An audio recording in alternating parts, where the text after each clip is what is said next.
Welcome back to our Blue Z Water channel.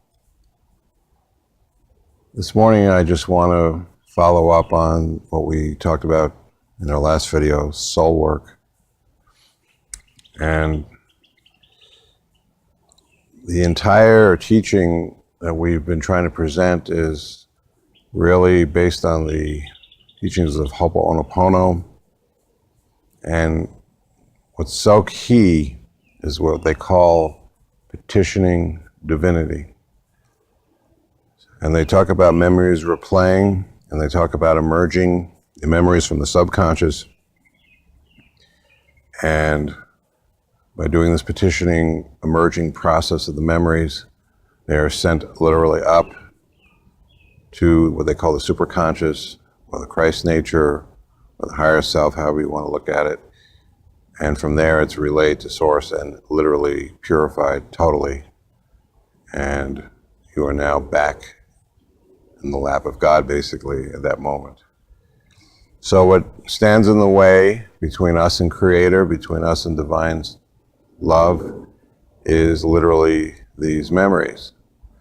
So in real simplicity, these memories have been out of the light for a long time, or pierced, at least in our reality, time.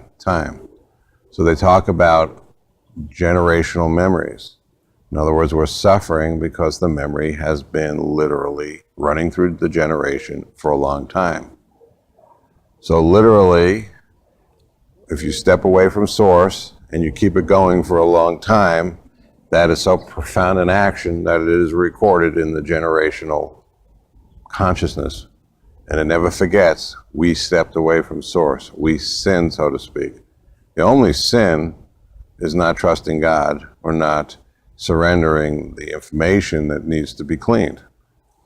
So it really is quite an extraordinarily simple process.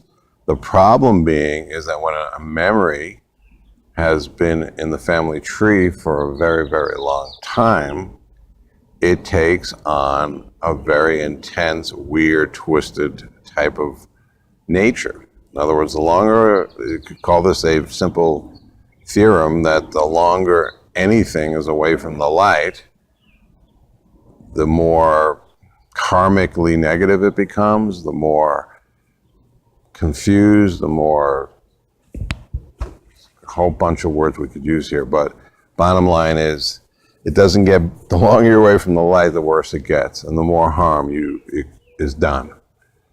So all these energetics, all these diseases, you might say, all these negative states we go into come down to one thing. These memory forms have not been sent back to the light, and essentially, in a very simple way, you might say, they're begging us to help them.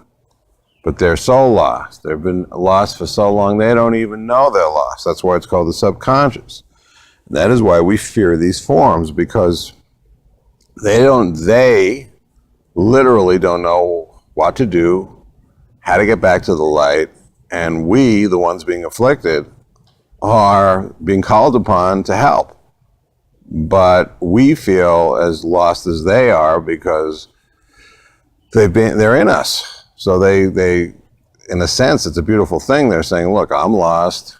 Here I am, a memory from an ancestor. I'm in you. I've been lost forever. Oh my God, help me. And you're going, oh my God, please get away from me. You seem very twisted and dark, and I can't help you. So, as strange as this all seems, this is pretty much the layout of the Hoʻoponopono teachings. And I'm going to post a link to a Dropbox folder I have with a lot of documents around this work, so you can take a look at these different documents.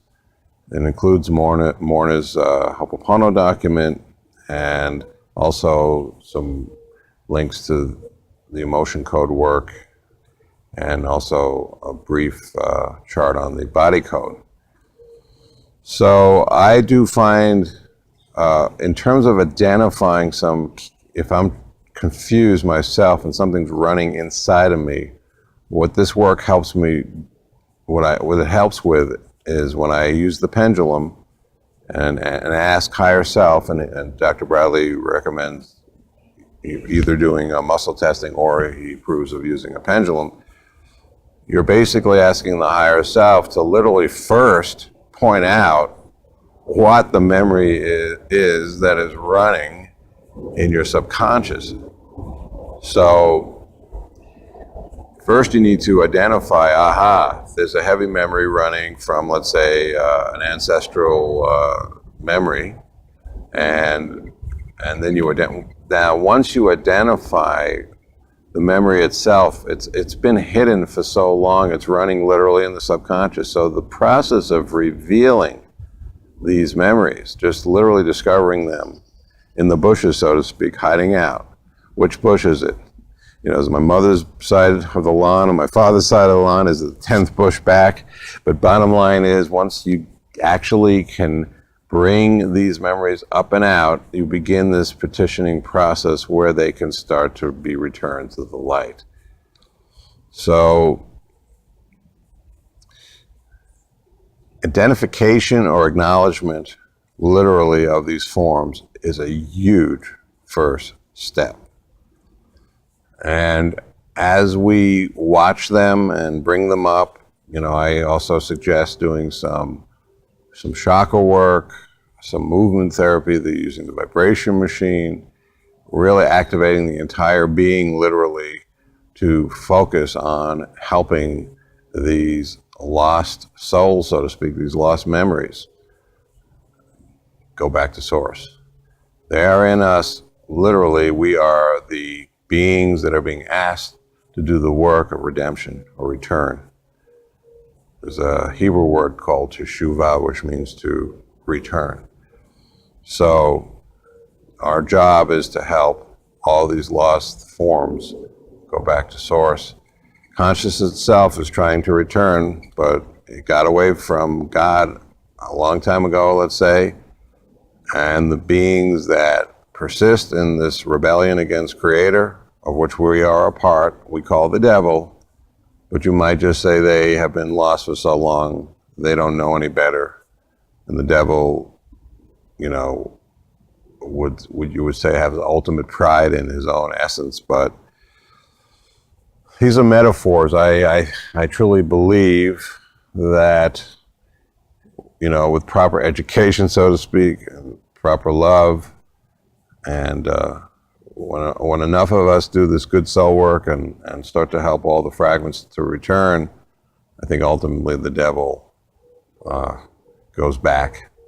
Devil's just I don't think the devil leads the rebellion. I think the devil's a symbol of the rebellion. And the rebellion is simply consciousness taking on an individual state where it forgot its the bigger picture, so to speak. So we'll post a link to our Dropbox folder, and there's a lot of good information in there. If you have any questions, contact me, Andrew@blueseawater.com. Thank you.